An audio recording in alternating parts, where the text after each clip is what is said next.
Relationship advice. This is an update to a previous post. If you haven't watched that yet, click the card on the top corner or the link in the description. Update 2 and questions. I'm completely lost because I just found out that my 42 male wife, 36 female, of 12 years has been having an affair, from the police who called me in for questioning involving the assault of her lover. Update. I will start off again by saying thank you to everyone who replied to both my original post and my update. This sub really did help me so much. If I didn't respond to you directly, I'm sorry, but I got so many messages, I can't keep up with them all. First, my son is doing so much better. He started therapy the first week of January. And the difference is already noticeable.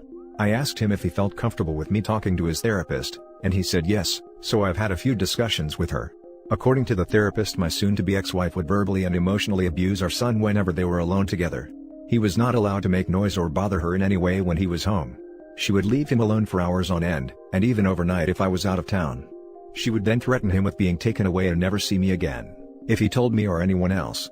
The therapist said this has made him feel powerless and dependent in a time in his development that she should actually be feeling empowered and self-reliant. So to that end, I have bought him his own phone, and helped him memorize family members' phone numbers, and as many addresses as are relevant. I've also been teaching him situational awareness, to pay attention to street names and how to read addresses on buildings.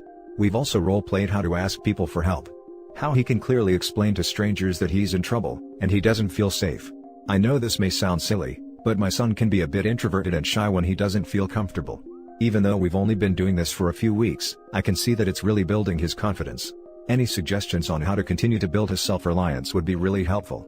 His safety and well-being is still my #1 concern right now. As for myself, I'm doing as good as can be expected. I started therapy around the same time as my son, and although I don't speak to my therapist as much as he does, it has helped to be able to talk through my thoughts and feelings about everything that has happened to us and our family. The numbness is gone, but it was replaced by a white-hot ball of anger in the pit of my stomach whenever I think of my soon-to-be ex and what she's put our family through. Funny enough, although I hate feeling angry, it's a lot easier to deal with than the numbness. My therapist says this is part of the grieving process, and it's not how we feel but how we channel those emotions that matter. As for my legal situation, well, I'll be honest, it's the scariest thing I've ever dealt with in my life. I was awarded temporary full custody and child support, which I didn't want, but my lawyer pretty much demanded we ask for, as well as a continuation of the order of protection for myself and my son. At the request for an order hearing, which neither my wife nor her lawyer showed up to, the judge asked if we would allow supervised visitation, but my son absolutely refused, which was why my lawyer told me to bring him along. The judge asked my son if he would speak to him alone, and he agreed. The judge, stenographer, and a child welfare officer went into chambers with my son, and met for about 10 minutes. After their meeting, the judge granted the temp orders and ordered therapy and psychological evaluation for my son. Luckily, the therapist he is seeing is somehow involved with, or accredited to work with the courts, so he doesn't have to see another therapist. My lawyer said this is a good thing, because it means his therapist can give a recommendation for custody. But it still scares the hell out of me that she could get some form of custody after what she put him through. As for the affair partner, I don't know much. From what my lawyers have gathered, he's alive but still in the hospital. I haven't heard from the police since my initial interview, so nothing new to report there. As for my soon-to-be ex, I still hadn't seen her since the day I was questioned until Thursday. She has attempted to call me a few times but I haven't answered, and when she called from another number, I hung up immediately. I have nothing to say to her, and I don't want to hear anything she has to say to me. Her lawyer requested a preliminary hearing for our court-appointed mediation. She was served the second week of January. She was there with her lawyer, and I know this will sound petty, but even with a mask, she looked bad. My soon-to-be ex was always an attractive and athletic woman. I swear in our wedding photos she looks like a supermodel. But now, well, she's lost so much weight it's disturbing. She looked sick and frail. She didn't even look at me, she just sat with her face down through most of the meeting. Long story short, everything they asked for was ridiculous. They wanted visitation during the divorce proceedings and shared custody after. They want us to drop the order of protections. She wants to cohabitate until the divorce is finalized. I'm not joking. After all this, she wants to live in the same house. It was so insulting that my head throbbed through the whole meeting, but it was all worth it for the big reveal we gave to her lawyer. Her lawyer asked how we should handle discovery for the division of assets, to which my lawyer got this shocked look on his face and said, "What division of assets? Read the prenup." The look on her lawyer's face was priceless. She hadn't told her lawyer about the prenup. My late uncle, who was the founding partner of the law firm I use, wrote that prenup and actually hired her lawyer to look over it for her before we married. According to my lawyer, it's a thing of beauty because we never mixed finances, per my uncle's instructions. The house we live in was a gift to me from my uncle before we married. All the utilities and insurances are in my name. All the vehicles are registered in the owner's name only. And we never had to sign for any debt for each other. We have one shared savings account that is used for household maintenance and an emergency fund. It has around $8,000 in it, which she has already drained. There is less than $300 in it now. The prenup states that all marital assets and debt are to be divided 50-50, and ownership of all intangible assets and personal debt reverts back to the individual who accrued it. The adultery clause simply states that we agree that if either party is caught or admits to committing adultery, they lose the right to claim any form of spousal support. There's a lot more to it than this, but my lawyer assures me that trying to break this prenup will be damn near impossible, because it is the most fair prenup he's ever read. But the last thing her lawyer asked for was what has really messed with me. He asked that we postpone the official mediation for 6 months while my soon-to-be ex attends an inpatient rehabilitation facility for substance abuse. Some people in both my last posts stated that she might have a substance abuse issue, but I didn't even think about it, because I couldn't even fathom that. I talked to my lawyer and he said that we would discuss it and get back with him about our decision on that. Before we left, my soon-to-be ex spoke, literally for the first time, and asked me to read a letter she had written me. My lawyer gave me the, "This could be a snake so be careful" look, and I debated with myself for a moment but decided to take it. When I got home, I read it, and now I wish I hadn't. It started off with all those busted cheater platitudes that everyone warned me about. I love you, I love our family, I know I'm mistreated, son, and I hate myself for it, I want us again. But she did explain that after a major surgery she had about 2 years ago, she started abusing her medication. After a while, she started buying them from some of the people she worked with, including the affair partner. He became her go-to guy, and when she ran out of money, she started sleeping with him to make up the difference. She said she hid this from me because she was afraid I would make her stop, and she couldn't feel right without them anymore. That he meant nothing to her but a fix, and she hates herself for doing what she's done both to herself and to us. Now she says she understands how awful what she's done is, and wants to get better for our family, and asks me to at least give her some time to prove she wants this. Let me state, for the record, I will never get back with my wife. Our marriage was over the moment she cheated on me, and abused our son, but damn, where the hell was I while all this was going on? I just feel like the most naive, obtuse idiot to ever walk the earth. And furthermore, how should I approach this from here? Am I just throwing her away, or am I still justified in feeling betrayed? I feel like such a failure as a husband and a father right now. I mean, I feel nothing for her but anger and resentment, but is this how you treat someone fighting the demons she's fighting? I'm just lost and feel so hopeless again. Anyway, any advice would be much appreciated here. Now for some top advice. I love happy endings. You sound so exhausted and stressed, but I'm sure the next hundreds of comments flowing in will agree at how proud we are of you. You're a good dad. You're an empathetic person. You are completely justified in throwing her away to protect you and your family. It's the right thing to do. She'll have to fight her demons her own way, but not by continuing to hurt you and your son.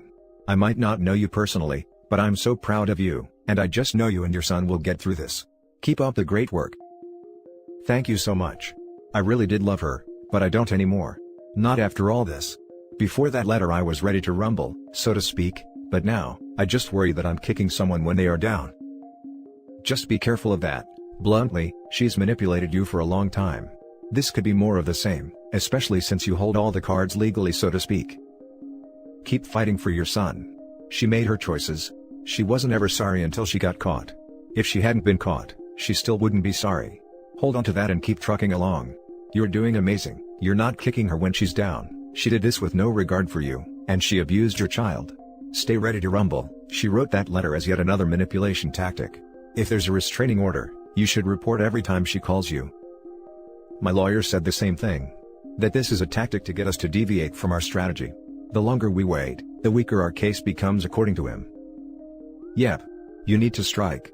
If a snake stopped chasing an animal every time it squealed, the snake would starve.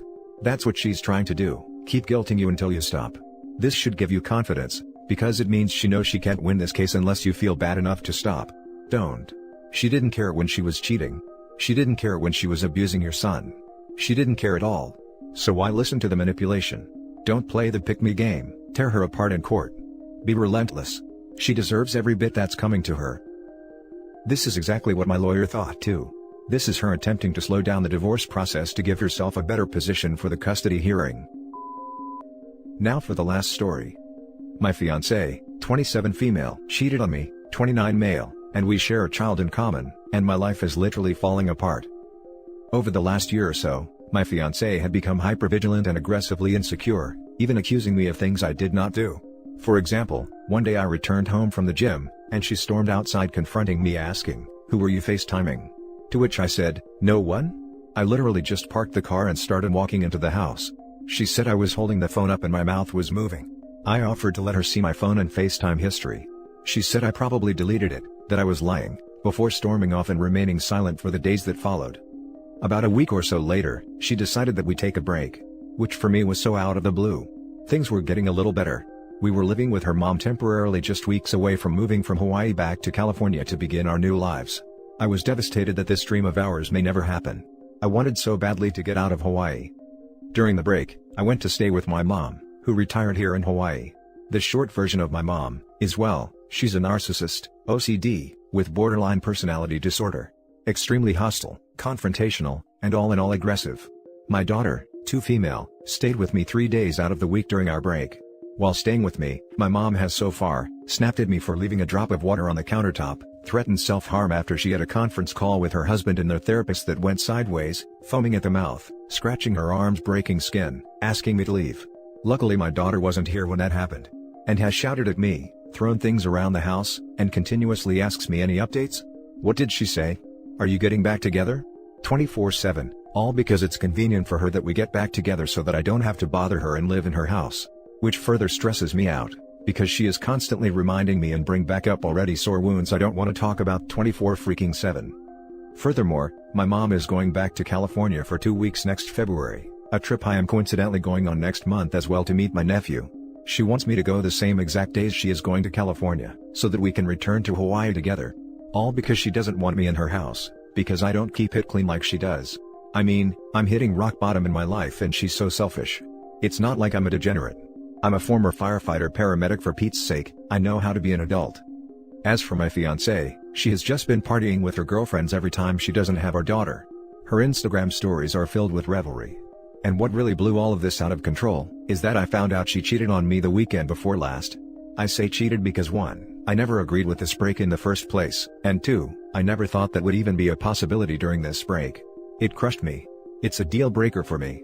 I told her it was done. Surprisingly, things have been extremely amicable with her, and she agreed to co-parenting as friends.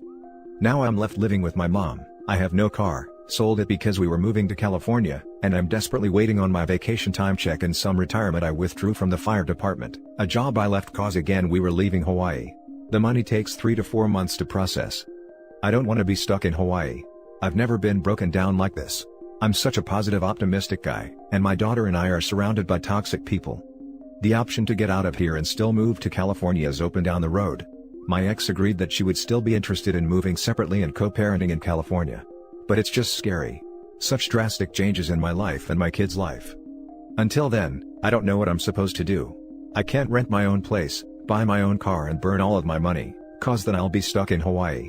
But living with my mom is my childhood hell all over again. And for freaking Christ's sake, I just want my daughter around good people. SOS. How do I navigate this? What would you do?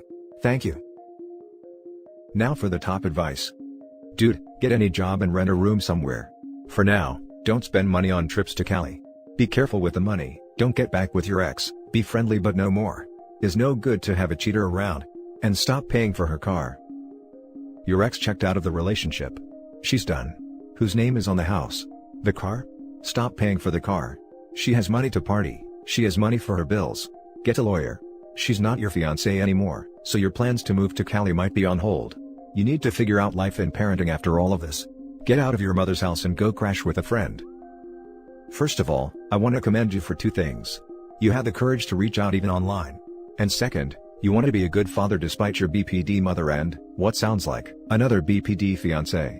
I have BPD. I know how freaking awful it is for myself and others living around me. It's the reason I got help. Because I also want to be a mother one day. If it were me, I would try to find any possible way to get out of there with your daughter. Your daughter needs you as her rock right now. BPD is created from childhood trauma. It's a cycle. Your daughter deserves better. What resources do you have? Maybe living in Hawaii independently away from both women would be a good idea. For now. Maybe you're repeating the cycle with your daughter's mother. I can see why you'd want to get away from her. But you're confronting it all and are aware of the toxicity. It's one step at a time. one day at a time. It might seem difficult now, but compassionate honesty with your daughter will go a long way too. Maybe letting her know things aren't good right now, but they'll get better. Thank you for the input and for sharing. I'll definitely consider your advice. And that's it for this video guys. If you have thoughts to share, leave a comment below. Don't forget to hit like and subscribe if you like this content. I'll catch you in the next one. Good day everyone.